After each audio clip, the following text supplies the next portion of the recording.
My name is Mahmoud Yusuf. I'm his uncle, the grandfather of Wadee Alfayoumi.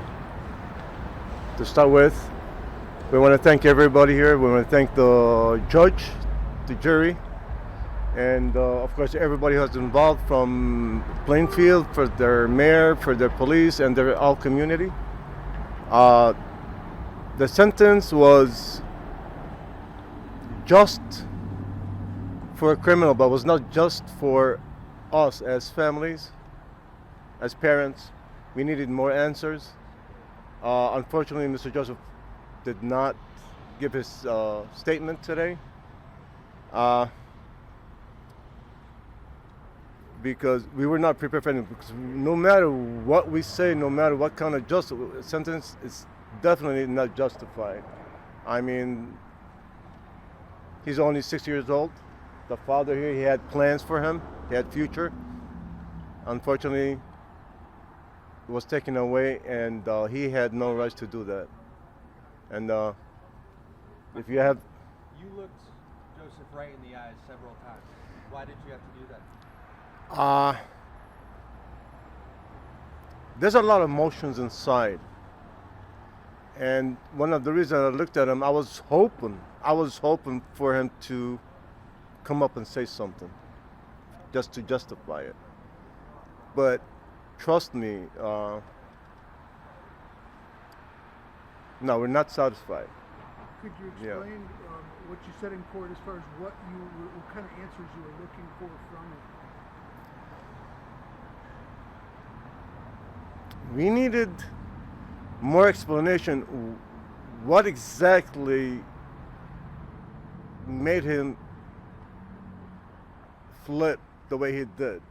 He was, before all this commotion, before all the news that came, all the fake news that came from high levels of this country and from high reporters of this country came up, he was a grandfather figure. He took care of this little boy.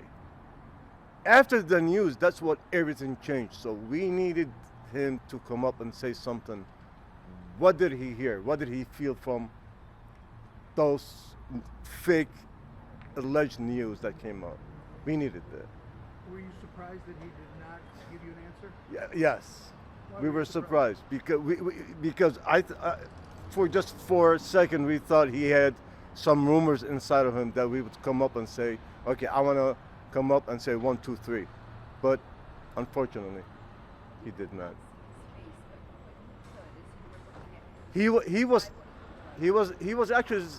staring at me.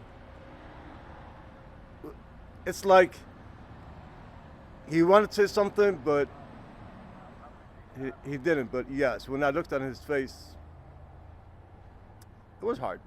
It was hard just to look at his face, the way he was looking at. Had he actually said something? No. I mean, had he actually, though, what kind of solace would that have given you and the family? A little bit peace of mind, for explanation, just why did you do that? I mean, his father is right here. Like I said, his father, one of the reasons his father did not stand in front of the judge for the statement because of the emotion. Imagine if he stood there, maybe he would have done something crazy. I mean, it's not that easy. So we needed that explanation for just a little peace of mind. Mahmoud, his father has told me before that he wants Wadee to stand for something across the country. What's your message to the rest of the country today after reaching this verdict on this hate crime?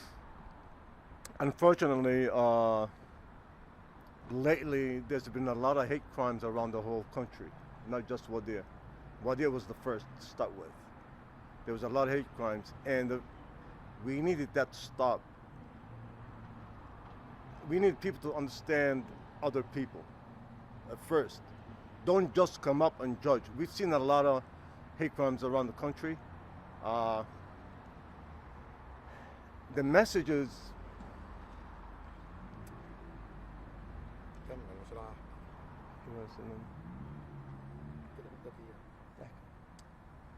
I can message with the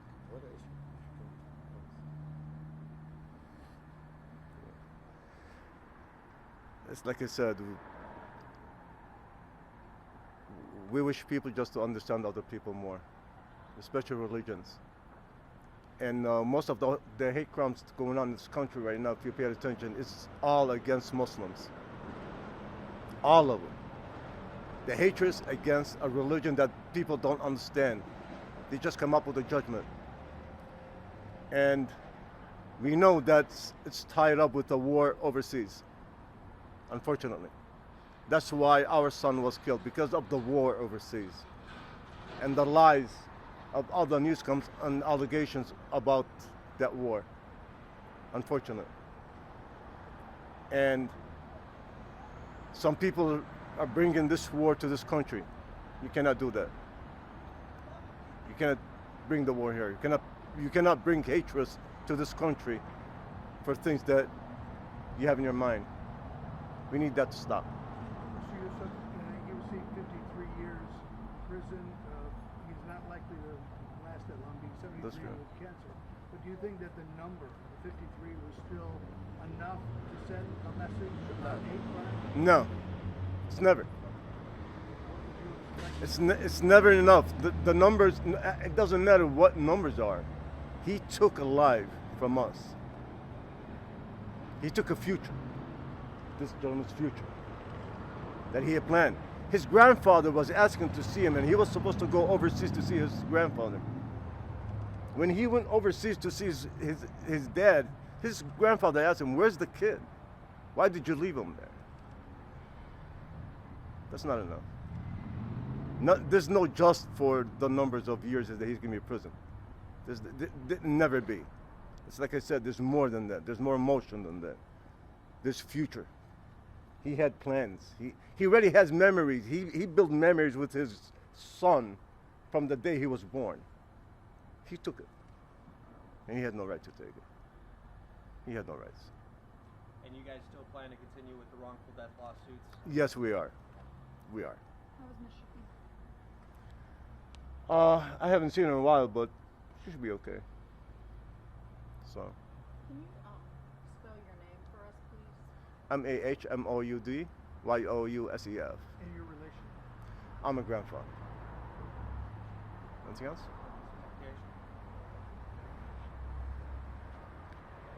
The only thing I can say,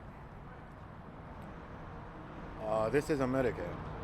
And when I came right here, I came because this is a free country. So right now I'm confused. There is like some people, they call my son, they call him as an angel. And I heard that a lot.